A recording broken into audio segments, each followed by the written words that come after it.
From Mountain Home to Raft River, we've got all the District 4 analysis you'll need to know. This is the Magic Valley Prepcast with Scott Burton. That's right. Welcome in the Magic Valley Prepcast on IdahoSports.com, brought to you by Ideal Idaho College Savings Program here on the IdahoSports.com YouTube channel, Facebook page, and X account, live on a Thursday afternoon. You can also watch anytime on replay at those three destinations. You can also listen to the Magic Valley Prepcast at IdahoSports.com or wherever you download and subscribe to your podcasts. This is your one-stop shop of the biggest stories in District 4 athletics, week in, week out in the great state of Idaho. My name is Brandon Baney. Let's bring on the guy you heard about in the intro. It is Scott Burton. What's up, Scotty? Yo, Brandon. It is just busy right now. Got 1,000 things happening, but the weather is fantastic. I actually got a little bit of a sunburn yesterday at district tennis, and I don't burn. So I don't know if that's because we are red hot over here. Huh? How'd you like that one? That was kind of like your style. That was good. I liked it. That was really good. But yeah, things are popping as we are approaching the super regional baseball stuff. We've got district softball just about wrapped up, and tennis finished. District track's going on today, and then of course next week, is state tournament time. So I mean, this is a crazy time right now. Yeah, a little behind the scenes here. Scott and I usually do the Magic Valley Prepcast Friday afternoons at 3:30. Well, tomorrow, Scott, you're going to be broadcasting one of the baseball super regionals for us on IdahoSports.com. We'll talk more about that in a second.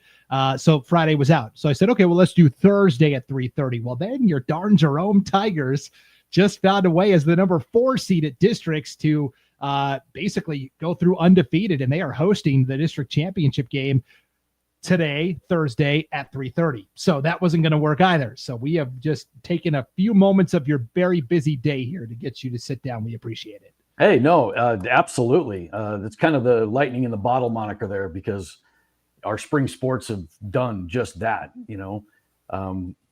Our baseball team comes from last to qualifying, and our softball team, number 4 seed, takes out the number 1 and the number 2, and now they're playing for a title. So lightning in a bottle, my friend.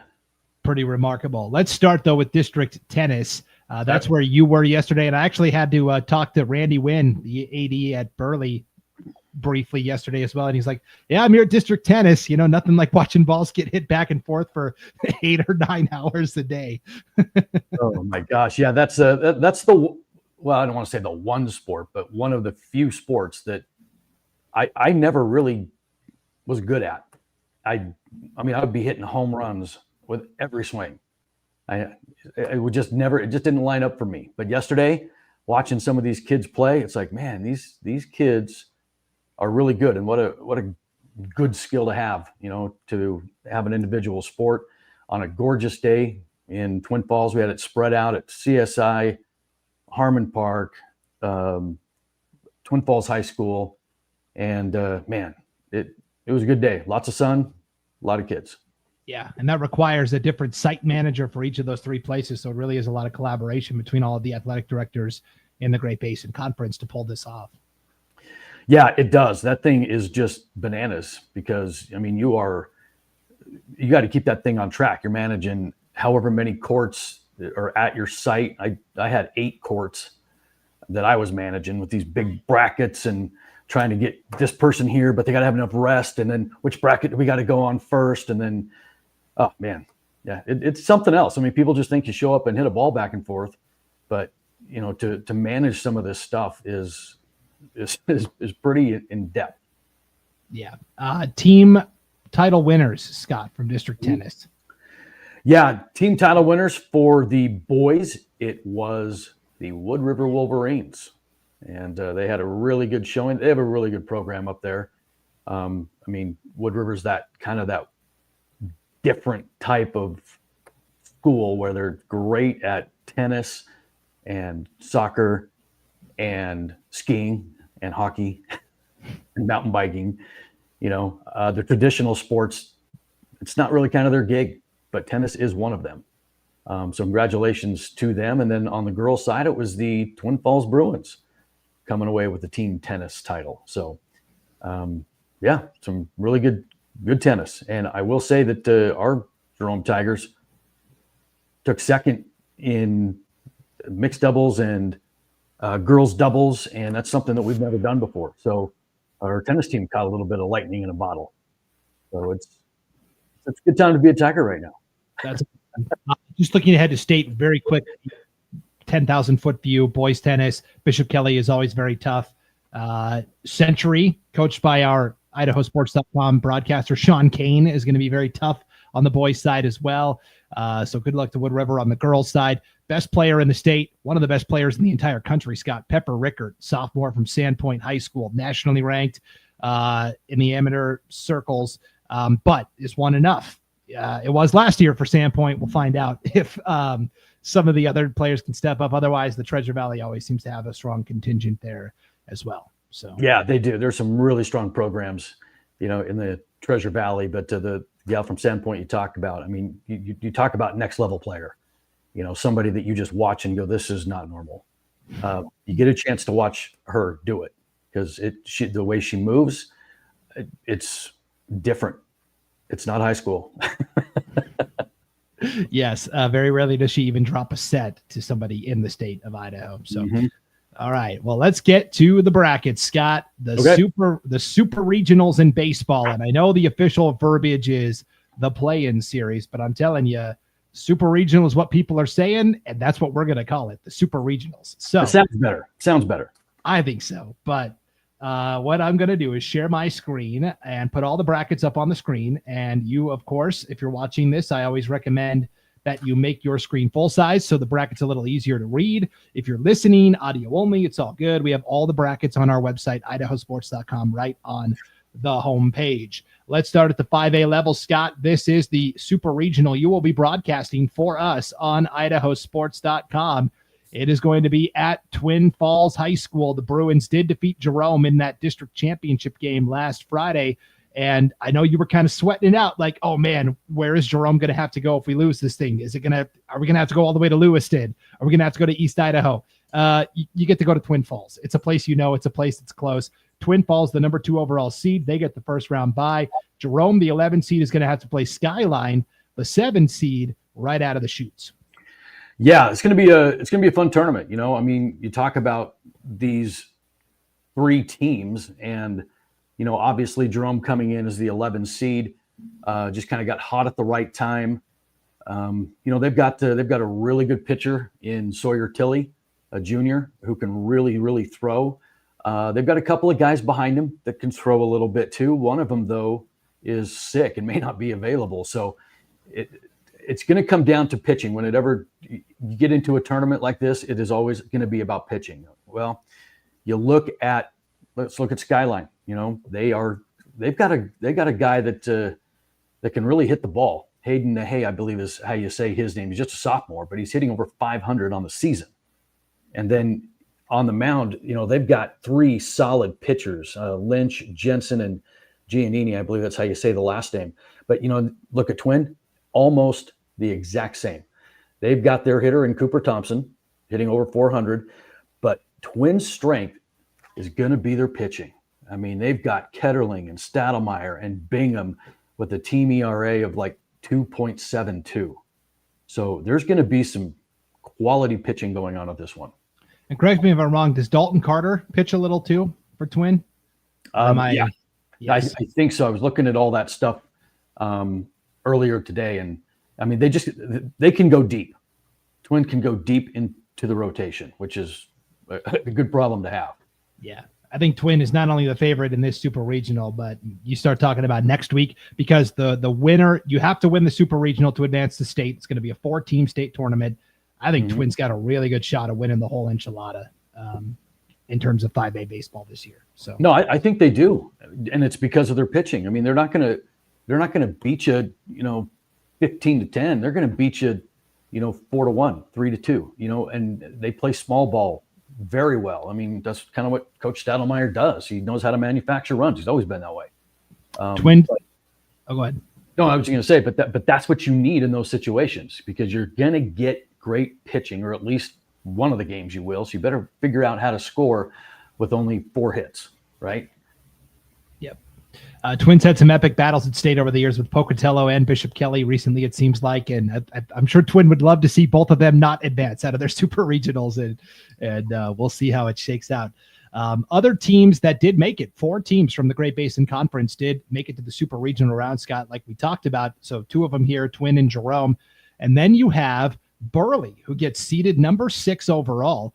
They have to travel to Lewiston. Lewiston won their district championship and basically were the second to last seeded team according to the Max Preps rankings. And so I kind of like this where Lewiston gets to host, but if you still aren't strong enough in Max Preps, that doesn't mean you get the bye necessarily. You've got to go out and earn it. I got to be honest, Scott, I think whoever wins this game between Burley and Lewiston is on the fast path to winning this thing. Valley View, and I could be wrong, and if I am, I'll eat it. Valley View just does not impress me. I look at their resume. Yeah, they're 22-4. It's a lot of empty calories, a lot of very narrow 1 or 2 run victories. They come into this super regional having lost 3 of 4. They kind of got knocked around at their district tournament a little bit. So I really think whoever can win this first game can set the tone and has a good shot. No, I agree. I totally agree. This is a really good Burley team that, they've got some pieces, obviously. The games that they lost in that district tournament that were low scoring, and it was because they've got great pitching. They can go head to head with you. Redder is one of their guys, and he's logs the most innings for them, just an ERA just over 3. But they've got some guys behind them, and they've got some guys that can hit the ball too. You talk about getting on base. They've got some guys that can really get on base for you. And 3 guys over 400, a sophomore row, hitting 424. You've got, a 406 hitter in Cooper, and they've got some good young players because he's also a sophomore. So you're right. And then you go to Valley View, and I think you hit it right on the head. Empty calories. We'll see. We'll see how this district as a whole, District 3, does here at the Super Regionals. But this is where we're talking about Burley and our next team, Mountain Home. This is what the Super Regional is all about. Under the old system, Jerome and Twin would have been the 2 teams advancing to state. Burley wouldn't have even had a shot. Well, now they get a second lease on life here, and this is their opportunity to advance to the true state tournament and have a chance at winning a state title here. And I think they've got a good shot in this Super Regional. And similarly, for Mountain Home, it's a little tougher of a region, but I think they've got a decent shot here as well, where Mountain Home surprisingly went 2 in barbecue at districts. Well, now here they are as the number 8 seed, Scott. They are going to be traveling to East Idaho and Bonneville. Now, this is a very good Bonneville team, make no mistake. Pocatello, we're not used to seeing them down here. It's been a very choppy season for Pocatello, not quite what we're used to seeing. I think Mountain Home could win this game easily. I would suspect, because we've talked about Moho's pitching all season, I would suspect they go number 2 or number 3 here. They save Trey Morse for that Bonneville game if they get there. Yeah, you look at that, and I would have to agree, because if you're going to beat Bonneville, it's going to have to be Morse. There's nobody else that's going to line up against number 1 Bonneville and take them on. Morse might be able to. That kid is sensational. Just a 1.1 ERA on the season. Come on, you kidding me? I don't know. You throw Lyle, maybe Chapman, maybe. I don't know who you throw, but I think it's going to be your number 2, and then hope you can swing the bat and get some run support. And ideally, really, we talk about Mountain Home's pitching, but I think their offense is going to be even more critical because, they win this game against Pokey, let's say, they get here, and if they can get out to a big lead, then you can potentially pull Morse and save him for an inning or 2 or some work here on Saturday potentially as well. I think that's like the ultimate ideal scenario where you're able to use Morse both days in both games. But that's been the question all year for Moho. Could the number 2 and number 3 deliver? And this is their second lease on life and an opportunity to advance to state here as well. I do think it's going to be either them or Bonneville. Pocatello to me is a non-factor. And so we'll see, but good shot. Yeah. And again, it's just, how are you going to manage the pitching? Do you get run support where you can kind of play with your lineups a little bit? That's why this format is so interesting, because all the little things are going to make a huge difference.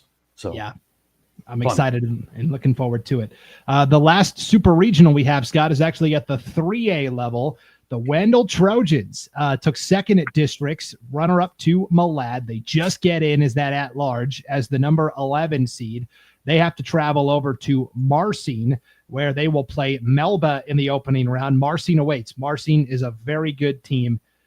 We've talked about Wendell. Can they put it all together? We've seen glimpses of it. They have the potential. Now this is their opportunity. Scott, we will be broadcasting both Friday and Saturday action from this super regional in Marcine. So Wendell fans can tune in both Friday and Saturday to see how their Trojans do on IdahoSports.com. First game against Melba, I think they've got a good shot. The second game against Marcine, they are going to have to play the most complete game they've played all year. Yeah, I mean, Wendell, you look at their regular season, 9-16, not impressive, but it's about what you do at the end.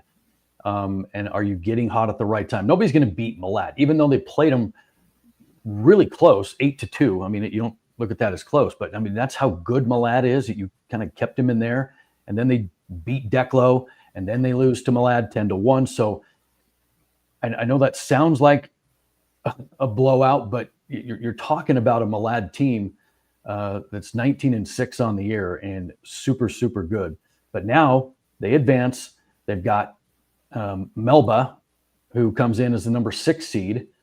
And let me grab my stuff on Melba really quick. But I do think Wendell's got a chance here. So while you're looking that up, Scott, here's Wendell's season in a nutshell. Okay, they have played Melba and Marcine both one time this season. Marcine, the far superior team, they're 16-6. Melba is 11-14. Wendell loses to Melba 9-2. Totally non-competitive game. It was very early in the season.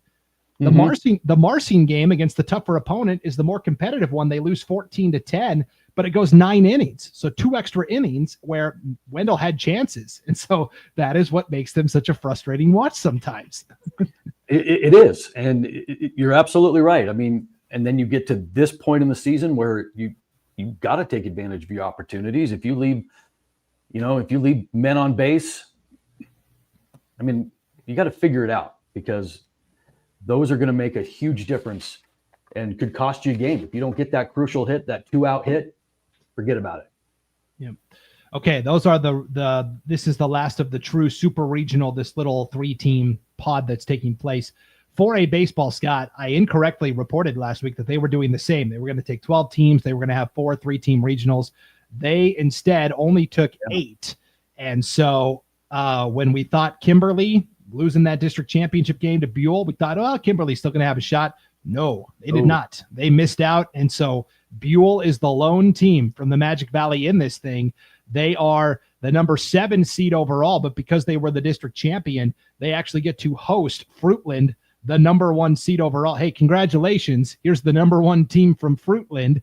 And next year, Scott, this is going to change where they are just going to take the top 4 seeds according to Max Preps and give them the home field advantage. Doesn't matter if you won the district title or not. And so first question to you, Scott, is if you were only going to take 8 teams and you were going to do this best of 3 format, what was the point? Why not just have an 8-team state tournament? That's a good question. You know, it kind of, we were talking about that with somebody else, and it's like, well, why even have these district tournaments? Why even have these if it's not going to matter, you know, for the most part? Yeah, you can improve your Max Preps rankings, I suppose, by going through these tournaments. But at the same time, let's say you've been dominant all year long. Let's say you're Fruitland. Fruitland's 24-0. Do you think if they would have gone 2-out in that district tournament, they would have been left out of the state tournament? There's no way. So it really kind of doesn't put a whole lot of emphasis where it should be, I think. Yeah. And I did misspeak. Fruitland is hosting this. This is in Fruitland. Buell was a district champion, but they were the lowest ranked of the 5 district champions. That's why they have to travel. But like Timberlake up north, they're the number 8 seed overall. They get to host by winning. Next year, that'll change. But the whole point of the super regionals was to use it as a guinea pig as what does an expanded state tournament look like, where it's not 8 teams, it's 12. And can you get the best teams to state? To me, to just have 8 didn't make any sense personally. But yeah, you know, this is that 2-year experimental regional thing to see how it works. And, you know, it's going to be some interesting conversations afterwards from a lot of different perspectives. I mean, you're going to hear from the coaches. You're going to hear from the sites on facilities, those kinds of things. You're going to hear from the ADs who are spending a lot of money on this as well. So there's going to be a lot of discussion on this format after, the 2-year trial period. Yeah. Buell has had a fantastic season. There is a shot they could pull this off, but man, Fruitland is just a well-oiled machine. And so we'll see. The Higley boys have got to bring it on the mound because Fruitland's got the pitching and the defense to match. So, they're undefeated for a reason. Yes. So good luck to the Indians. And then at the 2A level, Scott, I understand here they only have the 8 teams and it's the 4 best of 3 game series just because there aren't that many teams in 2A baseball. This is the one area where it did make sense. Our Glens Ferry Pilots did get in. They had to hold off Idaho City in that 3rd place game at districts. North Star Charter won the district title. Glens Ferry just gets in. They're the number 8 seed. They've got to go up to Potlatch for a best of 3 series. It's going to be a tall order for the Pilots. Potlatch is a very good number 1 overall seed. Yeah. And plus travel on top of that. They got their hands full. It's not that it can't be done, but to go on the road and to play a team like Potlatch, that's going to be tough. It's going to be really tough. Yep, that is a tough one for sure. And Glens Ferry in years past, would have just advanced to the state tournament. They got very close last year to playing in the state championship game. Their semifinal battle came right down to the wire. So, I mean, you never count out Glens Ferry this time of year. Last year in the state semis, they lost to Potlatch, Scott, 9-8, only by a run. So revenge is definitely going to be on their minds here. A lot of the same players that were in that game last year are back this year. So we'll see. Yeah, absolutely. I mean, ride whatever wave you can. And that's certainly one that they're plugging. This team, this Potlatch team or whatever, played them before, it, and you do all that until the cows come home. Find whatever angle that you can. But yeah, again, Potlatch, 18-2 on the year at their house in a best of 3 series. Better bring it.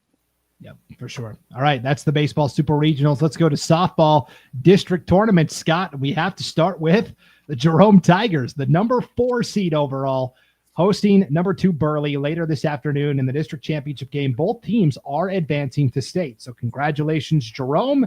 Congratulations, Burley. Jerome clips Burley in the undefeated game 3-2 to advance. So Jerome had clinched all the way back on Tuesday night, and then Burley ousts Wood River by a single run last night, 5-4 to advance to state as well.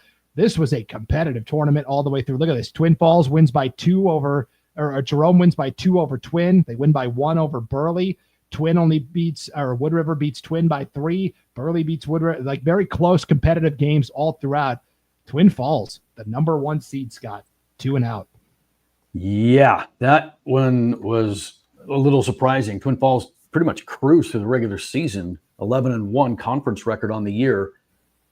They just kind of, I don't know what happened. I mean, I was at the game, obviously, where they lost to Jerome, where Jerome just kind of punched him in the mouth, and they never recovered.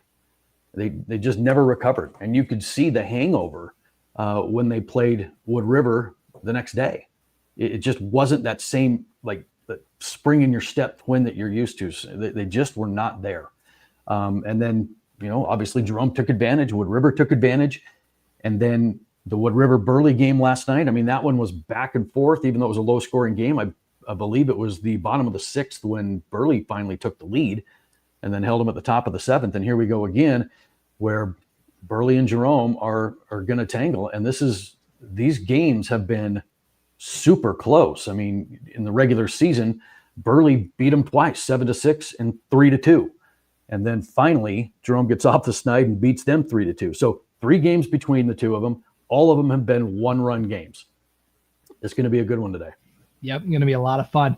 And everyone's going to point to this 5-4 loss for Wood River as the kind of the loss that did him in. I really think it was the first one against Burley, the 10-0 loss. I'm not sure what happened there, but that one really put them into, win or go home mode, and they just weren't able to reach into the gas tank one more time to try and earn that spot. So this is 2 years in a row now where Wood River came into districts feeling pretty good and just misses out, unfortunately. So. Yeah, and it's too bad because, they've got a couple of really good players there in the Nelson girls.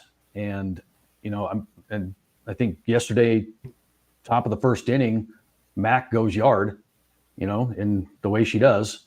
But, for her, it's over. And it's too bad because pretty good players there at Wood River. Yeah, that is tough for sure. Wood River and or Jerome and Burley probably going to be seated towards the lower end at state next week, which we will have Monday night, Scott, a state softball tournament preview special here on IdahoSports.com's YouTube channel, Facebook page, and X account live, 6 o'clock Pacific time, 7 o'clock Mountain time, where we'll come on like every other preview show. We'll have the brackets. We'll go classification by classification. We'll give you the matchups. We'll take your questions and shout outs live. That is Monday night, 7 o'clock Mountain state softball preview. And then the following night, next Tuesday night, it'll be our state baseball tournament preview special. That will be at 6 o'clock Mountain time as well. Same format. We'll take your questions and shout outs there. So you can bookmark Monday and Tuesday next week, state softball and state baseball previews respectively there in lieu of the normal Magic Valley show. So, yep. All right, moving on. 4A. Kimberly wins the district championship last night over Gooding, 8-2. Gooding barely got past Buell in this third place game. It took extra innings. In 8 innings, they squeeze it out 8-7. And now Gooding has to play Fruitland in a state play-in game Saturday at Glens Ferry High School. Scott, we will be broadcasting this game on IdahoSports.com. So if there are any Gooding fans that can't make the trip over to Glens Ferry, you can tune in and watch them play the Grizzlies in this state softball play-in game Saturday at 1 on IdahoSports.com. I think Gooding's got a really good shot to advance here. Oh, I do too. I mean, Kimberly and Gooding were the two best in the conference. The only thing that was surprising is it took them a little bit extra to get past Buell. But those two were by far the best in the conference. And Fruitland coming in, they're coming in with an 11-15 record. They've taken their lumps too. Gooding 15-10. I don't see Gooding losing here. I see them advancing. Yep, for sure. Okay, 3A, Scott. This is the District 4-5. They've kind of joined with the Southeast Idaho Conference. Declo comes in as the number 3 seed. And yes, they lost to Malad in the district championship 12-2, but Declo, by taking second, assures their spot at state. They beat Wendell not once, but twice, 10-8 in this first one, and then 9-5 in the third place game. And so Declo owns the rivalry still, and Declo is a team that is used to advancing to state as the Canyon Conference champions. They find a way to get back to state in a new conference once again this year. Yeah. Congratulations to them. I mean, again, getting hot at the right time. Wendell, man, you kind of expected them to go. I mean, they had a really good year. Finished 14-9, but they ran into a Declo team, a sub 500 Declo team that just got hot. I mean, the first time that those two played in the regular season, Wendell doubled them up, 14-7. But I think that 10-8 win that they got, just gave them that little spark of confidence. It's like, we can beat this team. And they did. Wow. I mean, I was surprised, but congrats to Declo for sure. For sure. And then to wrap up, Scott, kind of the same as last week. This tournament hasn't actually taken place yet. It will take place on Friday, a 1-day, 6-team double elimination tournament. First game is at 10 a.m. The final game is at 6 p.m. at night. The Gals softball complex over there in Caldwell, the place to be. Glens Ferry is the number 1 seed. They will play the winner of Idaho City and Wilder. Garden Valley is also got a first round bye, the number 2 seed, whatever. It's all semantics. Glens Ferry is going to win this thing easily. They blitzed through the regular season. They went 14-0, just a coronation at this point. So. Yeah, I agree. Unless something happens that nobody's expecting, it's Glen Ferry to lose. So we'll see.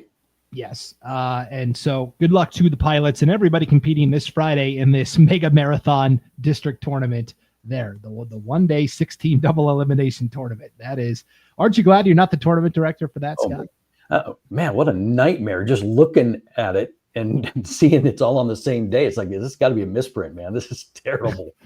Yeah. But, whatever, I guess. Softball, you can do whatever you want. That's where having that first round bye really comes in handy for Glens Ferry for sure. Yeah. Okay, Scott, I know you got to get back to it. So good luck this evening with the softball district championship game. Good luck tomorrow with the super regionals on IdahoSports.com as well. And yeah, it's gonna be fun. Sitting at Twin Falls High School, broadcasting that super regional. Tune in, Jerome, Twin, Skyline, and then next week we'll be back at it. I'll be at the 5A tournament up in Caldwell, so it'll be fun. Good time of year. For sure. Okay, so thank you for tuning in, everybody. Frank Case, our good friend, head softball coach at Glens Ferry. Thanks, guys. Thank you, Coach Case. Good luck on Friday. We're looking forward to seeing your girls compete there. Yeah, okay. good luck. For Scott Burton, I'm Brandon Baney. Thanks for tuning into the Magic Valley Prepcast on IdahoSports.com.